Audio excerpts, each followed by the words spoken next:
Hey, what's up you guys, it's Spencer. I'm back this week with another video, which is like 2 whole weeks in a row, so good job to me.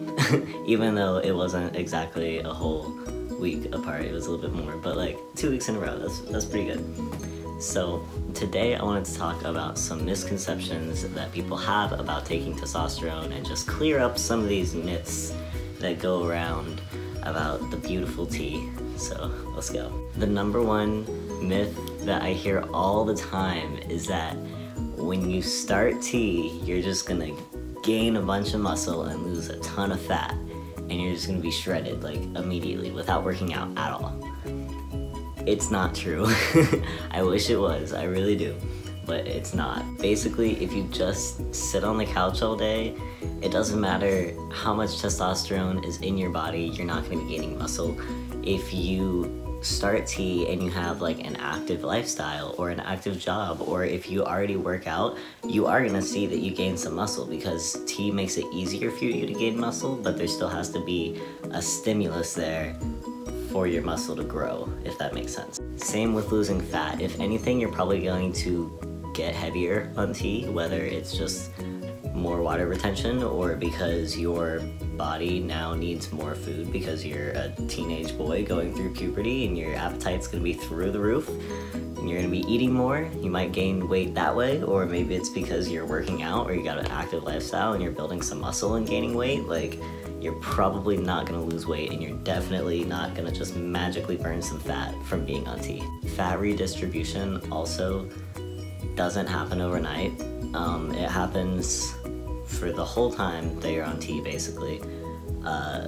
And it doesn't burn the fat, it just moves it away from like the feminine way of distributing body fat, which is like on your face and on your chest and around your hips and probably on your thighs, and pretty much just moves it to like your stomach where men normally store body fat. So it's not really burning anything, it's just kind of moving it around and making you look different that way. Another thing I hear a lot is that being on tea makes you super angry. You just turn into like a roid rage anger monster. And that's also not true. Pretty much if you're an angry person before tea, you're probably going to be an angry person on tea, and if you're not an angry person before tea, you're probably not going to be an angry person on tea. Except for in the very beginning when you're starting tea and your body's getting adjusted, or at any point where maybe your hormone levels are imbalanced or you've possibly skipped a shot, you are very unlikely to have mood swings, especially anything major, you know, rage fits or anything. Like, there seems to be this misconception. If anything, I think all the trans guys I know were just immensely happier after starting tea and just had a better quality of life. A lot of people seem to think that after the first year, pretty much all your changes are done, but that's totally incorrect. So a lot of the changes start in the first year, but they don't just finish in the first year most of the time. Sometimes some of the changes might finish in the first year. For example, my voice dropped down this deep at about 6 months and hasn't dropped any deeper than that, and now I'm a year and 9 months on tea. So obviously my voice has not kept dropping since it finished dropping at 6 months, but other changes like the cat.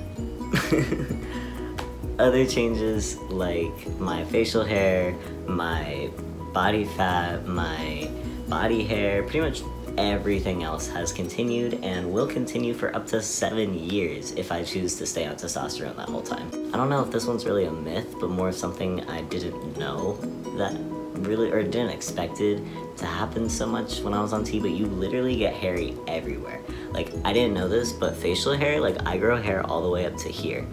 I shave facial hair from right under my eyes. Like, I have solid, mature facial hairs that grow all the way up to here. You get hair on your knuckles, on your toes, on your thighs, on your stomach, on your butthole, anywhere that you could possibly think, like, maybe I could grow hair there. You will grow hair there. Another thing is that you can, yes, get pregnant on tea, even if your period has stopped. So if you are having sex with people that have penises and you haven't had a hysterectomy, then you need to use some sort of contraceptive to not get pregnant.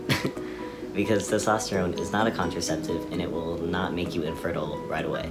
Also with that, you can harvest your eggs. You don't have to be pre-T. You can harvest your eggs up to several years on testosterone. It's different for everyone, but I've seen people that were on T for 2-3 years be able to either stop T and get pregnant or stop T and be able to harvest their eggs. Another big one is that if you start T after you're done growing, you're not gonna grow anymore, which is a bitter truth for most of us because a lot of us are pretty short. I'm only 5'5". I haven't grown since I started T. I did not expect to. I haven't grown. It's because after puberty, your growth plates, your long plates, are already set, and even if you start T and start another puberty, they can't unset themselves. They're still gonna be set the way they are. That's the same for your hands and your feet. They're not actually gonna grow. Your hands will probably get more vascular. Mine certainly did. And your feet won't grow if you're done growing.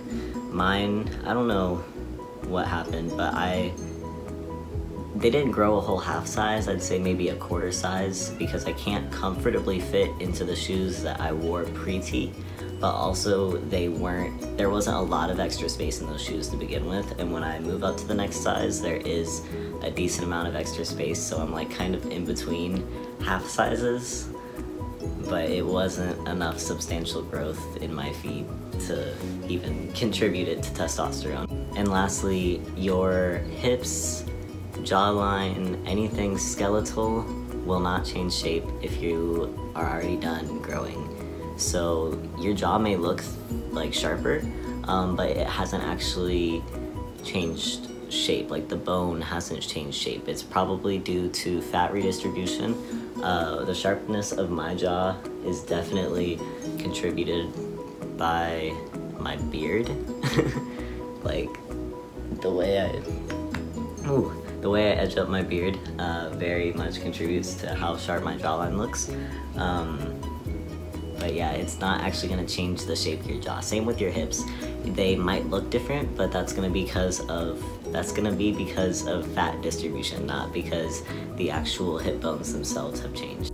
Thanks for watching, guys. Give me a thumbs up and a comment if you like this video. Maybe subscribe if you like me.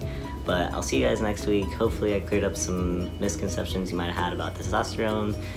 And yeah, see you guys later. Bye.